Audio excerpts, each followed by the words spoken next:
இது மகிமை நேரம். கர்த்தராகிய இயேசு கிறிஸ்துவின் நாமத்தினாலே தொலைக்காட்சி நேயர்கள் அனைவருக்கும் என் அன்பான வாழ்த்துக்களை தெரிவித்துக் கொள்கிறேன். தொலைக்காட்சி நிகழ்ச்சி மூலமாக உங்களோடு கூட கர்த்தருடைய வார்த்தையை சொல்லும்படி தேவன் எனக்கு பாராட்டின கிருபைக்காக தேவனை ஸ்தோத்தரிக்கிறேன். இந்த வாரத்தில் நாம் தண்ணீர்களை குறித்த செய்திகளை தியானிக்கும்படியாக அழைக்கப்பட்டிருக்கிறோம். எப்படி ஒழுங்கின்மையும் வெறுமையுமா இருந்த பூமியை ஜலத்தின் மேல் அசைவாடின் ஆவியானவர் ஒழுங்குபடுத்தினார் என்று சொல்லி நாம் தியானித்தோம். இந்த நாளிலே ஆதியாகமம் 2வது அதிகாரம் 10வது வசனத்தை நாம் எடுத்துக்கொள்வோம். அங்கே தேவனாய் கர்த்தர் ஒரு அருமையான தோட்டத்தை உருவாக்கி இருக்கிறார், ஏதேன் என்னும் தோட்டம்.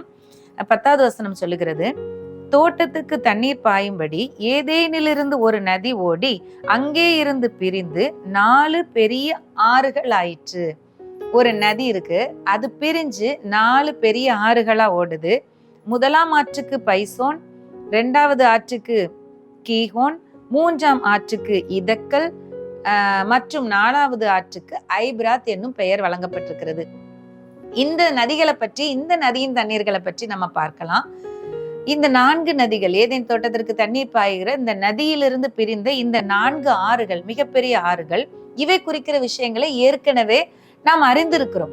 ஒவ்வொன்றும் இந்த முதல் ஆற்றுக்கு பைசோன் என்கிற பெயர், அது எந்த தேசம்? ஆவிலா தேசம் முழுவதும் ஓடுகிறது. அவ்விடத்திலே பொன் விளையும் என்று சொல்லப்பட்டிருக்கிறது. இப்ப பொன் விளையுது ஒரு இடத்துல அப்படின்னா நம்முடைய வாழ்க்கை தரம் எப்படி இருக்கும்? நம்ம வீட்டுல நம்ம நமக்கு நிறைய பொன் தங்கம் நமக்கு சேருது அப்படின்னு சொன்னா நம்முடைய வாழ்க்கை எப்படி இருக்கும்? அது ஒரு அபண்டன்ஸ், ஒரு நிறைவா இருக்கும்ல. ஒருவேளை நம்ம ஒன்றுமில்லாமல் இருந்து ஒரு கொஞ்சம் கொஞ்சமா நம்முடைய வாழ்க்கை தரம் முன்னேறுகிறது அப்படிங்கிறதுக்கு அடையாளமே நம்ம வைத்திருக்கிற பொருட்கள் காட்டும். நம்ம வச்சிருக்கிற தங்கம், நம்ம எவ்வளவு சேகரிச்சு வச்சிருக்கிறோம், இதெல்லாம் நம்ம எவ்வளவு இன்க்ரீஸ் ஆயிருக்கிறோம், நம்ம எவ்வளவு பெருகி இருக்கிறோம், எவ்வளவு ஆசீர்வதிக்கப்பட்டிருக்கிறோம் அப்படிங்கறதெல்லாம் காட்டுகிற ஒரு விஷயமா இருக்கும்.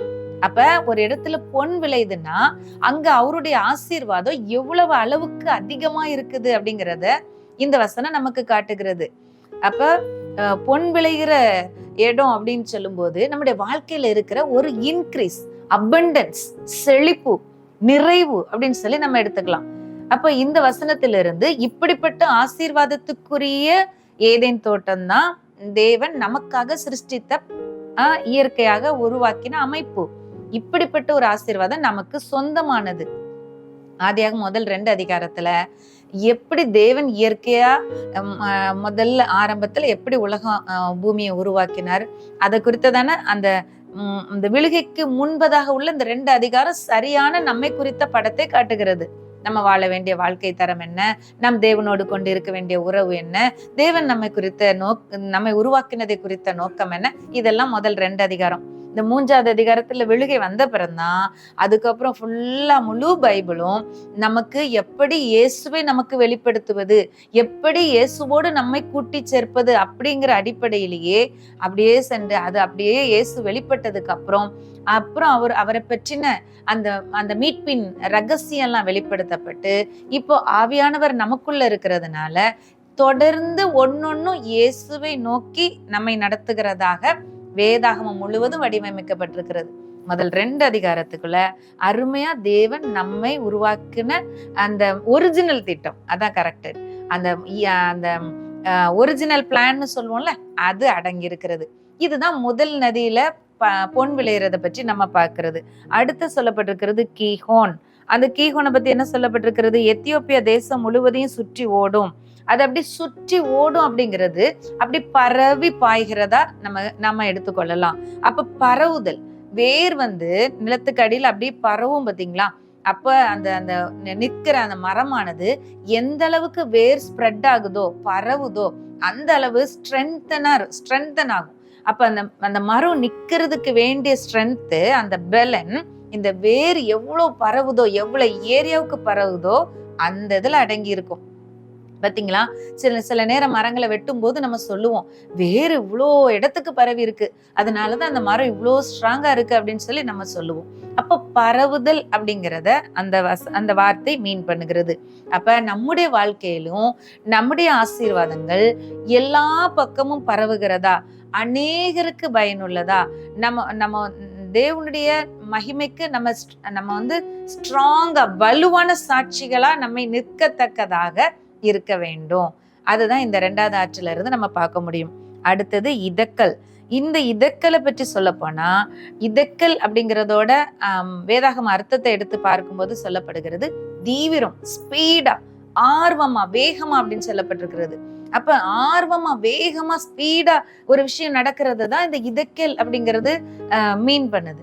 இப்ப பாருங்களேன், இளையகுமாரன் வந்து தகப்பனை நோக்கி ஓடி வர்றான். அவன் எல்லாத்தையும் அழிச்சு போட்டாலும் துன்மார்க்கமா வாழ்ந்திருந்தாலும் மனம் திருந்தி என் தகப்பனிடத்துல நான் போவேன்னு சொல்லிட்டு அவன் தூரத்துல வரும்பொழுதே அந்த தகப்பன் எப்படி ரியாக்ட் பண்றாரு பாருங்க. வேகமா, துரிதமா அவர் ஓடுறாரு. அவனை தூரத்தில் வரும்போதே தகப்பன் பார்த்துட்டாரு. அவனிடத்திற்கு ஓடி அவனை அணைத்து கொண்டு அப்படி சொல்லப்பட்டிருக்கு. அப்ப அந்த தகப்பனின் அன்பு அவ்வளோ வேகமா, அவ்வளோ துரிதமா.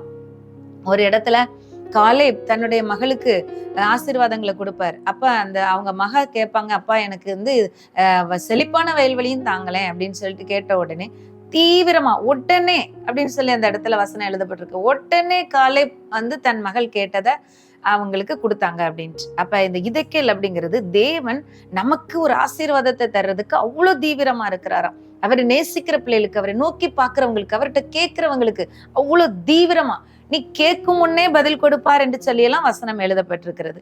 நீ கேட்கும் போதே, நீ கூப்பிடும் போதே மறு உத்தரவு கொடுப்பார் என்று சொல்லி எழுதப்பட்டிருக்கு. நீ பேசும் போதே கேட்பார்.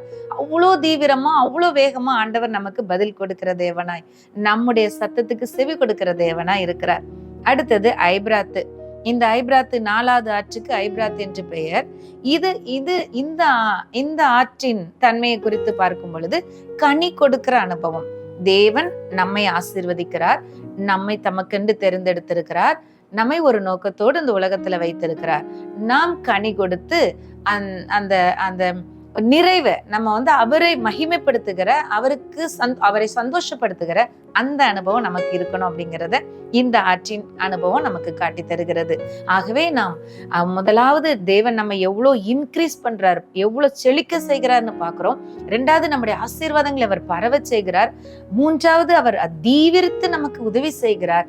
4வது நம்மிடத்தில் அவர் கனிகளை எதிர்பார்க்கிறார். அவர் விரும்புகிற கனிகள் நாம் கொடுக்க, அவர் நம்மை இன்னும் அதிகமாய் பெருக செய்ய, இந்த மேன்மையான உறவு இந்த ஏதேன் தோட்டத்தின் இந்த 4 ஆறுகளின் அனுபவத்திலிருந்து நாம் கற்றுக்கொள்ள முடியும். இந்த அருமையான அனுபவங்களை உள்ளடக்கிய இந்த பெரிய நதி அப்படிங்கிற வார்த்தை இந்த தண்ணீர்களை பற்றிய செய்தியில இன்றைக்கு நாம தியானித்து இருக்கிறோம். இந்த வார்த்தையின் ஆசீர்வாதம் ஒவ்வொருவரோடும், இந்த கேட்டுக்கொண்டிருக்கிற, பார்த்து கொண்டிருக்கிற ஒவ்வொருவரோடும் இந்த ஆசீர்வாதம் நிறைவாய் தங்கி இருப்பதாக நாம் ஜெபிக்கலாம். அன்பின் பரலோக தகப்பனே, உம்மை துதிக்கிறோம், உம்மை ஸ்தோத்திரிக்கிறோம் அப்பா.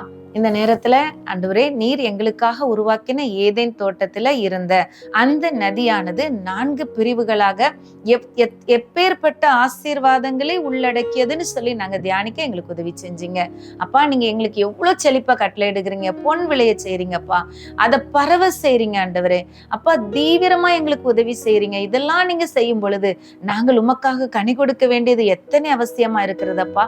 ஆண்டவரே, உமக்குள்ள கனி கொடுக்கிற அனுபவத்தை இன்னும் எங்களுக்குள்ள நாங்க வளர்த்து கொள்ள உதவி செய்யுங்க ஆண்டவரே. கனியற்ற மரமா வெட்டி தூர எரியப்படுகிற நிலைமையில நாங்க இருந்து விடாதபடி எங்களுடைய வாழ்க்கையை கனி உள்ளதாய் காத்துக்கொள்ள எங்களுக்கு உதவி செய்யுங்க அப்பா. அந்த ஆசீர்வாதங்கள் எங்களுக்குள்ளே தங்கி இருக்க போகிறதற்காய் நன்றி, வளர போகிறதற்காய் நன்றி, உம்மோடான உறவுக்குள்ளே நாங்கள் இன்னும் பெருக போகிறதற்காய் நன்றி.